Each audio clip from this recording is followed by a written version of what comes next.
Hello दोस्तों, स्वागत है आप लोगों का हमारे ऑनलाइन प्लेटफॉर्म पर। चलिए दोस्तों, आज की क्लास को हम लोग शुरू करते हैं। तो जैसा कि आप लोगों को पता है कि एम्स नॉर्सेट वाले बैच में इससे पहले जो कल का लेक्चर था उसमें हम जहां तक आपको स्क्रीन में दिख रहा है यहाँ तक की बातें हम लोगों ने कर ली थी। यहाँ तक हमने आपको पढ़ा दिया है। अब इसके आगे आज हम लोगों को बात करनी है। ठीक है। आई होप कि जितनी बातें आपको कल समझाई गई थी, पढ़ाई गई थी, वो सारी की सारी आपको समझ में आ गई होंगी।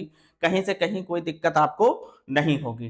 ठीक है। अगर इस चैप्टर में कहीं कोई दिक्कत थोड़ी बहुत भी आपको आती है तो आप हमसे, फिर मैं कह रहा हूं कि आप हमसे कांटेक्ट कर सकते हैं व्हाट्सएप के थ्रू या फिर आप अपने जो लाइव चैट है उसके थ्रू। ठीक है। जहां से भी आपको समस्या आ रही हो किसी भी टॉपिक में, किसी भी चैप्टर में, तो आप हमसे संपर्क कर सकते हैं। ठीक है दोस्तों, चलिए आज के लेक्चर को शुरू करते हैं हम लोग और आगे की बात को प्रारंभ करते हैं। ठीक है, चलिए अब देखिए स्टेरिलाइजेशन एंड डिसइंफेक्शन। ठीक है ना। अब देखिए बहुत ही ज्यादा इंपॉर्टेंट है। ठीक है ना, मोस्ट इंपॉर्टेंट है, वेरी वेरी इंपॉर्टेंट है ये। किसके लिए? नॉर्सेट के लिए। किसके लिए भैया? एम्स नॉर्सेट के लिए। ठीक है ना, जैसा कि आपको दिख रहा है। ठीक। अब हम लोग बात करते हैं मॉइस्ट हीट। ठीक है ना, ऑटोक्लेव के बारे में। किसके बारे में बात करेंगे हम लोग? ऑटोक्लेव के बारे में बात करेंगे। ठीक है। और बच्चों मैं आपको फिर से बता दूं कि मंडे से आपकी जो दोनों क्लासेस हैं, मतलब कि जीएस वाली भी क्लासेस आपकी स्टार्ट हो जाएगी। अभी आपको सिर्फ माइक्रोबायोलॉजी की क्लास मिल रही है। ठीक है, मतलब कि आपका जो नर्सिंग एप्टीट्यूड की क्लासेस हैं, नर्सिंग एप्टीट्यूड में जितनी भी चीजें आती हैं वो सारी की सारी मिला के जो आपकी बायो से रिलेटेड क्लासेस है वो आपको अभी प्रोवाइड कराई जा रही है। बाकी जो जीएस वाली क्लास है वो भी आपको मंडे से मिलने लगेगी। ठीक है ना। तो चलिए शुरू करते हैं। ठीक है ना, ऑटोक्लेव के बारे में बात करते हैं। Highest yield. ठीक है ना। अब देखिए टेम्परेचर एंड प्रेशर अब या टाइम। ठीक है ना, 121 degree Celsius at 15 LBS PCI मतलब। ठीक है ना। अब ये क्या है? प्रेशर है। ठीक है ना, प्रेशर फॉर कितने मिनट के लिए? 15 से 20 मिनट के लिए। ठीक है ना। अब 15 से 20 मिनट के लिए, ठीक है ना, कितने डिग्री सेल्सियस पर? 121 डिग्री सेल्सियस पर। कितने प्रेशर के साथ? 15 एलबीएस के साथ। ठीक है ना, पीसीआई पीएसआई प्रेशर के साथ। ठीक है ना, समझ में आ रही बात? क्या किया जाता है? ऑटोक्लेव किया जाता है। क्या किया जाता है? ऑटोक्लेव किया जाता है। यूज किसमें होता है ये? सर्जिकल इंस्ट्रूमेंट्स में। ठीक है ना, किसमें? सर्जिकल इंस्ट्रूमेंट को जो है स्टेरिलाइज करने के लिए, लिनन ओटी जो गाउन्स होता है उसके लिए। ठीक है ना, और कल्चर मीडिया के लिए और बायोमेडिकल वेस्ट के लिए। ठीक है ना, इन सारी जगहों पर इसका यूज किया जाता है। ठीक है ना, note it strictly kills sports. ठीक है ना, और ये क्या करते हैं? ये जो स्पोर्ट्स होते हैं उनको भी मार देते हैं। ठीक है ना, ये क्या करते हैं? जो स्टेरिलाइजेशन की प्रक्रिया होती है इसमें क्या होते हैं? जो स्पोर्स होते हैं वो अभी मर जाते हैं। ठीक, जैसा कि हमने आपको प्रीवियस लेक्चर में बताया था कि अगर बॉइलिंग पॉइंट की अगर हम बात करते हैं, बॉइलिंग पॉइंट की बात करते हैं, तो इस पर जो होता है आपका स्पोर्स जो होता है वो डेड नहीं होता है। ठीक है ना, स्पोर्स जो होता है वो इस पर डेड नहीं होता, लेकिन जब स्टेरिलाइजेशन की प्रोसेस की जाती है तो उसमें जो स्पोर्स होते हैं वो अभी डेड हो जाते हैं। क्लियर? ये चीज आपको याद रखनी है। ठीक है ना, principle is the steam under pressure. ठीक है ना, इसका सिद्धांत क्या है? Principle is steam under pressure. ठीक है ना, ये इसका सिद्धांत है, इसको आपको याद रखना है। ठीक है ना। अब देखिए पास्चराइजेशन फॉर मिल्क, ये किसके लिए किया जाता है? मिल्क के लिए किया जाता है। ठीक है ना, होल्डर मेथड। ठीक है ना, कौन सा मेथड? Holder method. इसमें क्या किया जाता है? 63 डिग्री सेल्सियस फॉर 30 मिनट। ठीक है ना, तो कितने मिनट तक? 63 डिग्री सेल्सियस पर 30 मिनट तक की क्या किया जाता है? इसको होल्ड किया जाता है, फ्लैश मेथड। ठीक है ना, और फिर क्या किया जाता है? 72 degree Celsius for 15 to 20 second. ठीक है ना, फिर क्या किया जाता है? Flash method. ठीक है ना, फिर इसको फ्लैश कर दिया जाता है कितने सेकंड के लिए? 15 से 20 सेकंड के 15 से 20 सेकंड में इसको फ्लैश करके कितने डिग्री सेल्सियस पर? 72 डिग्री सेल्सियस पर। ठीक है ना, और इस प्रक्रिया से इस प्रक्रिया को हम बोलते क्या है? पास्चुराइजेशन। मतलब कि बहुत तेजी से पहले क्या करना, गर्म करना, जब बहुत ज्यादा गर्म हो जाए फिर उसको बहुत तेजी के साथ इसके फ्लैश मेथड के द्वारा उसको पास आउट करा देना, ठीक है ना। समझ में आ गई बात। अब देखिए तीसरा, रेडिएशन, कोल्ड स्टरलाइजेशन, ठीक है। ये कौन सा स्टरलाइजेशन है, कोल्ड स्टरलाइजेशन है, ठीक है ना। गामा रेज, किसके द्वारा, गामा रेज के द्वारा, ठीक है ना। Use for the single use pre packed disposal item, ठीक है ना। ये कब यूज किया जाता है, कितने बार इसको यूज किया जाता है, ये क्या होता है, जो सिंगल यूज होता है, ठीक है ना, रेडिएशन, ये कितनी बार यूज होता है, केवल सिंगल, एक बार इसका इस्तेमाल किया जा सकता है, किसमें किया जाता है, जो प्री पैक्ड डिस्पोजेबल आइटम होते हैं उसमें इसका इस्तेमाल होता है, ठीक है ना। कहा, जो प्री पैक्ड डिस्पोजेबल आइटम होते हैं उसमें इस्तेमाल होता है, ठीक है ना। जैसे कि सर्जिकल ग्लव्स हो गया, ठीक है ना, और ये देखिए कैनुलास हो गया, इन सब चीजों में इसका यूज किया जाता है, किसका, रेडिएशन का। और कौन सी, कोल्ड स्टरलाइजेशन जिसे बोलते हैं, किसके थ्रू, गामा रेस के थ्रू इसको किया जाता है, ठीक है ना। तो आई होप ये आपको समझ आया होगा सारा कुछ, स्टरलाइजेशन एंड डिसइंफेक्शन, ठीक है ना। और ये दोनों पॉइंट जो हैं, इसमें जितने हमने आपको ये पॉइंट बताए हैं, जैसे 121 डिग्री सेल्सियस, 15 एलबीएस पीएसआई, ठीक है ना, और कितने मिनट तक, 15 से 20 मिनट तक, ठीक है ना। या दूसरे में हम देख लेते हैं 63 डिग्री सेल्सियस फॉर 30 मिनट, और फिर 72 degree Celsius for 15 to 20 second, ठीक है ना। समझ में आ गई बात। ये सारी की सारी चीजें आपको याद रखनी है, ठीक। अगर आपसे एग्जाम में पूछता है तो यही डाटा पूछेगा, क्लियर। चलिए आगे बढ़ते हैं, ठीक। अब ये देख लीजिए आपका मॉइस्ट हीट, ठीक है ना। अब इसमें देखिए ऑटोक्लेव जिसे बोलते हैं, ठीक है ना, हाईएस्ट यील्ड, ठीक। अब इसमें देखिए ये सारी चीजें हैं, ठीक है ना। नोट, स्ट्रिक्टली किल स्पोर्ट्स, ठीक है ना। अब ये क्या होते हैं जो स्पोर्ट्स होते हैं वो भी इसके द्वारा खत्म हो जाते हैं। टेम्परेचर कितना होता है इसका, तो 121 डिग्री सेल्सियस, 121 डिग्री सेल्सियस।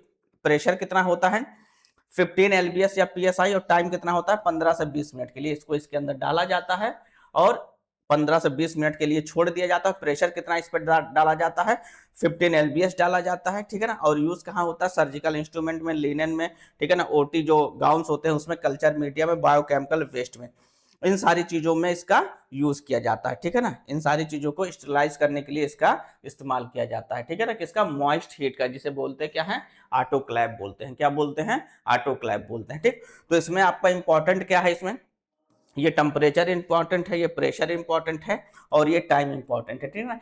कि अगर पूछता है आपसे कि मॉइस्ट हीट ऑटोक्लेव की प्रोसेस में कितना प्रेशर होता है, तो आपका 15 एलबीएस पीएसआई होता है, कितना टेम्परेचर होता है, तो 121 डिग्री सेल्सियस होता है। और आपका अगर पूछता है टाइम कितना लिया जाता है इसके लिए, तो 15 से 20 मिनट, ठीक है।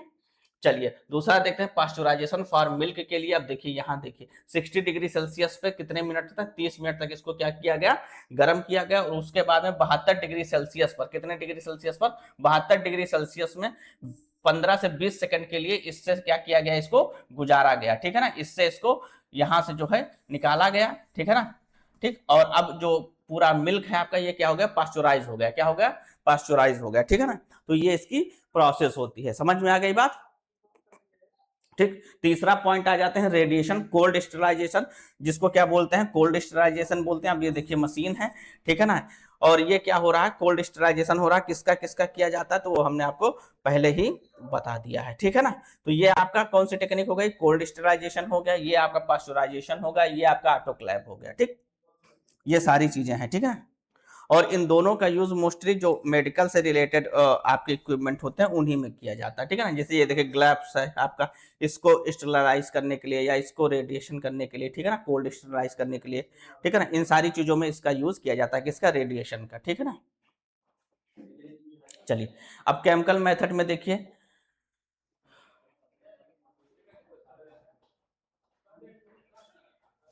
ठीक है ना। अब इसको देखिए साइडेक्स, ठीक है ना, गल्टर डिहाइड, ठीक है ना। अब इसमें देखिए, ठीक है ना, गल्टर एल्डिहाइड 2%, ठीक है ना, जिसे बोलते हैं साइडेक्स बोलते हैं, यूज फॉर इंडोस्कोप्स, ठीक है, किसमें, इंडोस्कोप्स में यूज किया जाता है, और ब्रोंकोस्कोप में, और रेमना रेमाइंस में, ठीक है ना, और रेमाइंस में, ठीक है ना, ठीक है ना। एक मिनट रुक जाइए, सॉरी। ठीक, remains active for 40 days after activation, ठीक है ना। रिक्वायर्स क्या होता है, 20 मिनट फॉर द डिसइंफेक्शन और 10 hours for sterilization kill spores, ठीक है ना। अब देखिए 2% साइडेक्स का जो है यूज किया जाता है फॉर एंडोस्कोप्स में और ब्रांकोस्कोप में। रिमेन्स, ठीक है, छोड़ दिया जाता है एक्टिव फॉर 14 डेज, इनको कितने दिन के लिए, कितने दिन के लिए, 14 दिन के लिए एक्टिव कर दिया जाता है आफ्टर एक्टिवेशन, ठीक है ना। रिक्वायर्स, किसकी रिक्वायरमेंट होती है, 20 मिनट फॉर डिसइंफेक्शन, ठीक है ना। कितनी देर में, 20 मिनट में यह डिसइंफेक्शन हो जाता है, और 10 hour for sterilization and kill spores, ठीक है ना। और 10 घंटे लगते हैं स्टरलाइजेशन के लिए या स्पोर्स को मारने के लिए, ठीक है ना। समझ में आ गई बात। अब उसके बाद में आगे हम बढ़ते हैं सोडियम हाइड्रोक्लोराइड, ठीक है ना, ब्लीच जिसे बोलते हैं, क्या बोलते हैं, सोडियम हाइड्रोक्लोराइड ब्लीच बोलते हैं। Use for the blood spill, ठीक है ना, मैनेजमेंट, ठीक है ना। किसमें किया जाता है, use for the blood spill management, cleaning HIV and HBV infected surface, ठीक है ना।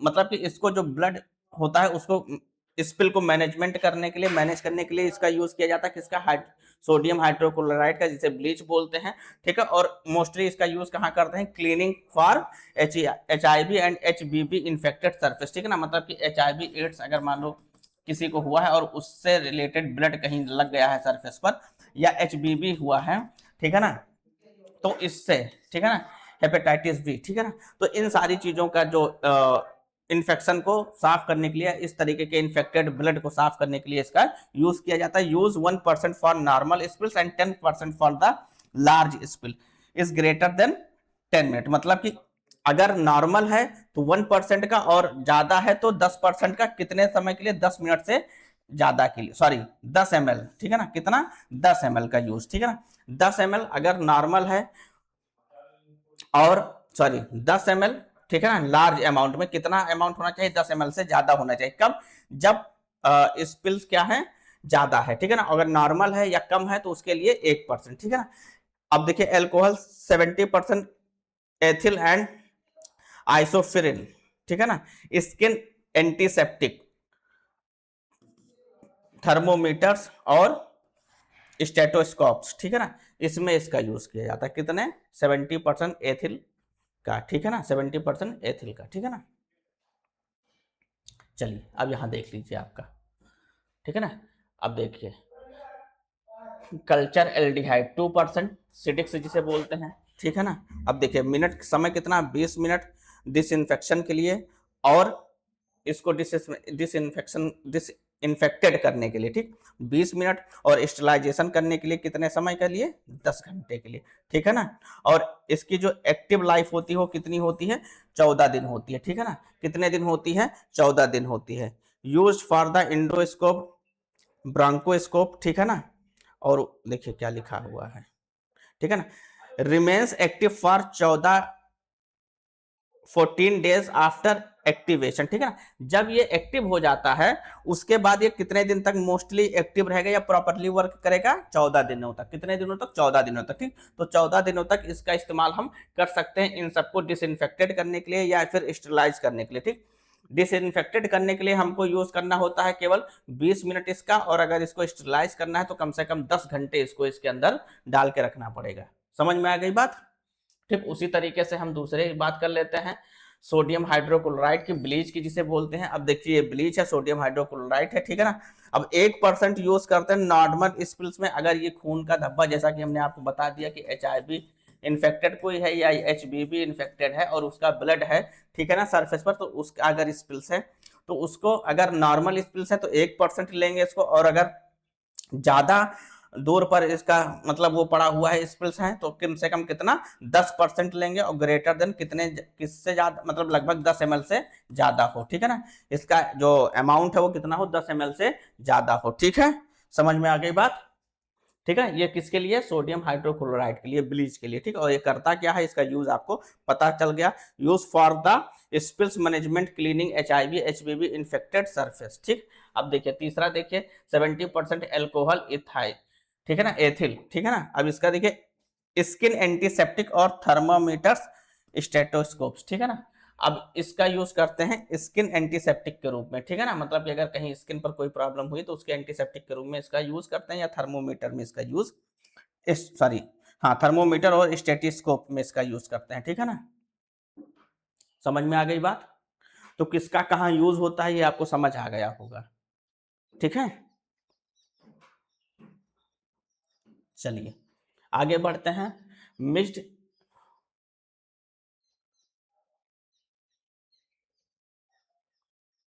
इंपॉर्टेंट बैक्टीरिया, ठीक है ना, साइनोबैक्टीरिया, डिप्थीरिया, ठीक है ना, साइनोबैक्टीरिया,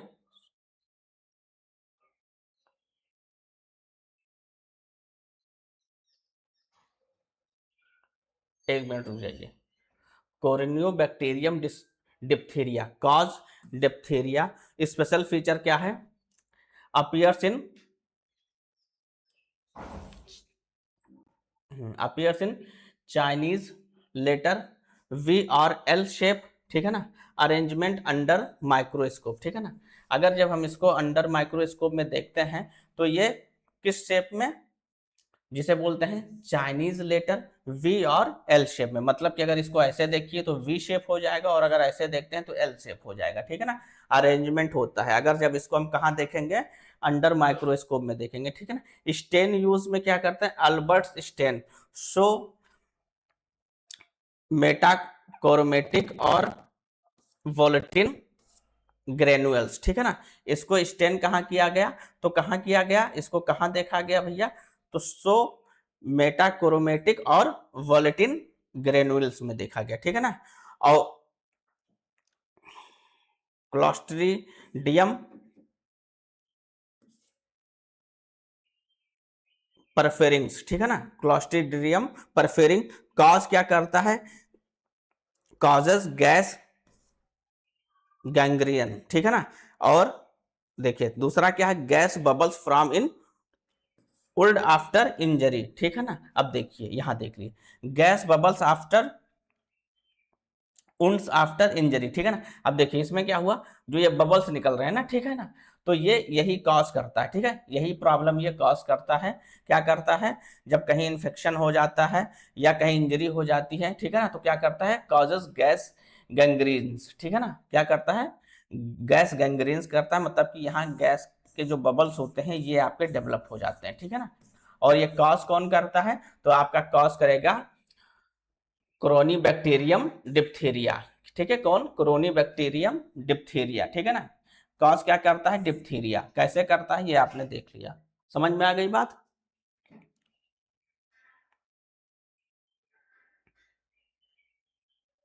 चलिए type of immunity, active immunity के बारे में हम लोग बात कर लेते हैं।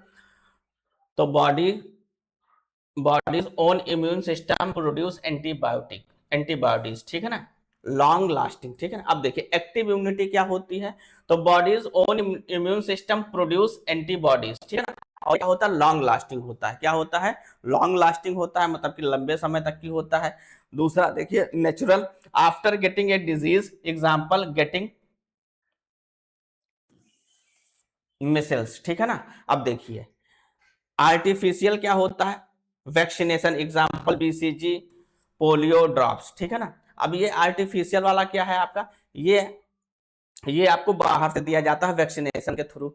नेचुरल क्या होता है, आफ्टर गेटिंग ए डिजीज, ठीक है ना, जब आपको कोई डिजीज हो जाएगी उसके बाद फिर उससे लड़ने के लिए आपका नेचुरली जो इम्यून सिस्टम डेवलप होगा उसको कहते हैं नेचुरल। और एक्टिव इम्यून सिस्टम जो होता है, जो आपके at the time of birth होता है, ठीक है ना, जो body owns immune system produce antibodies, ठीक है ना, जो कि आपके जन्म के समय से ही होता है, ठीक है ना। पैसिव इम्यून सिस्टम में देखिए, पैसिव इम्यूनिटी में देखिए, प्री फॉर्म्ड, ठीक है ना, readymade antibodies are given immediate but short lasting, ठीक है ना। अब पैसिव इम्यूनिटी में देखिए, प्री फॉर्म्ड होता है ये, ठीक है ना, रेडीमेड होता है जिसे बोलते हैं antibodies are given immediate but last sorry but short lasting, ठीक है ना, मतलब कि इसको आपको पहले से ही ये बना होता है, जब आपको जरूरत होती है तब इसको दिया जाता है, लेकिन ये शॉर्ट टाइम के लिए होता है, ठीक है ना, ये लंबे समय के लिए नहीं होता है। इसमें देखिए नेचुरल मेथड की अगर हम बात करते हैं, मदर टू फीटस प्लेसेंटा, ठीक है ना, आईजीजी ब्रेस्ट मिल्क, ठीक है ना, मतलब कि किसके थ्रू, जो ब्रेस्ट मिल्क होता है, ठीक है ना, या प्लेसेंटा के थ्रू, ठीक है। और आर्टिफिशियल क्या होता है, immunoglobulin injection, example rabies, tetanus, ठीक है ना, ये सब जो होते हैं, या एंटी स्नेक वेनम, ठीक है ना, ये सब क्या होते हैं, आर्टिफिशियल होते हैं या जो होते हैं मैन मेड होते हैं। इनको आपको जब जरूरत होती है तब दिया जाता है, ठीक है। और ये आते किस में है, तो ये आते हैं पैसिव इम्यूनिटी सिस्टम में। किस में आते हैं, पैसिव इम्यूनिटी में आते हैं। एक्टिव इम्यूनिटी में कौन सा आता है, ये सारी चीजें आती है कौन, ठीक है ना, जो हमने आपको यहाँ बताई। एक्टिव इम्यूनिटी सिस्टम में नेचुरल आर्टिफिशियल में क्या क्या आएगा, वैक्सीनेशन आएगा, प्री गेटिंग ए डिजीज, ठीक है ना, और आर्टिफिशियल सॉरी, और पैसिव में क्या क्या आएगा, नेचुरल में ये आ जाएगा और आर्टिफिशियल में आपका ये आ जाएगा, ठीक है ना। समझ में आ गई बात। अब जैसे कि यहाँ देख लीजिए, active immunity system long lasting होता है, ठीक है ना, नेचुरली ये होता है आफ्टर गेटिंग ए डिजीज, जब कोई डिजीज हो गई उसके बाद में जो इम्यून सिस्टम डेवलप हुआ आपको इस डिजीज से लड़ने के लिए, वो हुआ, ठीक है ना। और आर्टिफिशियल में क्या हुआ, जो वैक्सीनेशन आपको दी जाती थी, जैसे बीसीजी का हो गया, पोलियो का हो गया, ये हो गया, ठीक है। और पैसिव इम्यूनिटी सिस्टम क्या होता है, शॉर्ट टाइम के लिए होता है, नेचुरल में जैसे मदर टू फिटस, ठीक है ना, जो माता से क्या होता है, बच्चे को मिलता है, ठीक है। और दूसरा होता है आर्टिफिशियल इम्यूनो सिस्टम, तो इम्यूनोग्लोबुलिन इंजेक्शन, ठीक है ना, जैसे कि रेबीज का, टिटनेस का, और एंटी स्नेक वेनम जो होता है, ये आपका आता है पैसिव में और ये आता है आपका एक्टिव में, ठीक है। तो ये सारी बातें हैं। मैं फिर आपसे दोहरा रहा हूं कि अगर कोई पॉइंट ऐसा लगता है कि जो हमने छोड़ दिया या हमने एक्सप्लेन किया आपको समझ नहीं आया, पहली चीज, या दूसरी हो सकता है कि हम एक्सप्लेन किए हों अपने ढंग से, आप उसको समझ ना पाए हों, ठीक है, तो आप वो भी हमसे दोबारा पूछ सकते हैं। या कहीं कोई भी तरीके की आपको दिक्कत होती है, समस्या होती है किसी भी टॉपिक में, ठीक, तो आप हमसे मैसेज करके या बात करके पूछ सकते हैं। और दूसरी चीज, सबसे इंपॉर्टेंट बात मैं आपको बता दूं कि ये सारा चैप्टर जब कंप्लीट हो जाएगा तो आपको जो इसके नोट्स हैं वो आपको प्रोवाइड करा दिए जाएंगे, ठीक है ना, जो इसके नोट्स हैं वो आपको प्रोवाइड करा दिए जाएंगे। इसके लिए आप लोग बिल्कुल निश्चिंत रहिएगा, ठीक, उसमें कहीं से कोई दिक्कत नहीं होगी, ठीक। चलिए अब देखिए इम्यूनोग्लोबुलिन्स, ठीक है ना, एंटीबॉडीज, ठीक है ना, हमें किसके बारे में पढ़ना है, एंटीबॉडीज के बारे में पढ़ना है, ठीक है ना, मोस्ट अबाउंडेंट 80%, ठीक है ना। अब देखिए हमें जो आपका इम्यूनोलॉजी है और हाइपर सेंसिटिविटी है, ठीक, इस टॉपिक को कवर करना है। इस टॉपिक को हम लोग कल कवर करेंगे। हाँ, इसका नोट्स हम आपको आज ही भेज देंगे, ठीक, इसलिए इसको आज इसलिए यहाँ छोड़ दे रहे हैं कि ताकि आप इसको पहले से एक बार पढ़ लीजिए और उसके बाद फिर कल हम इसको आपको पूरा एक्सप्लेन करेंगे अच्छे से, ताकि आपको आसानी से ये समझ आ जाए। और जिन बच्चों ने पढ़ रखा है उनके लिए कोई बात ही नहीं है, ठीक है। तो आज के लिए बस इतना ही। क्लासेस अभी थोड़ी सी कम समय के लिए चल रही हैं, उसके लिए आप लोग बिल्कुल निश्चिंत रहिएगा, मैं बार बार बोल रहा हूँ, ठीक है ना, क्योंकि बस यही 1-2 दिन की व्यस्तता जो भी है थोड़ी बहुत है। होली के बाद आपका पूरा टाइम जो 1 घंटे की क्लासेस हैं, वो चाहे हमारी हो, आपकी जीएनएम वाली जो क्लास है ये, या फिर दूसरी जो जीएस वाली क्लास है, वो सारी क्लासेस आपकी पूरे 2 घंटे के लिए ही चलेंगी, ठीक है। तो आज के लिए बस इतना ही, मिलते हैं कल नए टॉपिक के साथ नए लेक्चर में। हाँ, और ये आपको भेज देंगे हम आज आपको नोट्स, ठीक है, इसको आप लोग एक बार प्रिपेयर कर लीजिएगा, पढ़ लीजिएगा, कल इसी के बारे में हम लोगों को बात करनी है। ओके, धन्यवाद।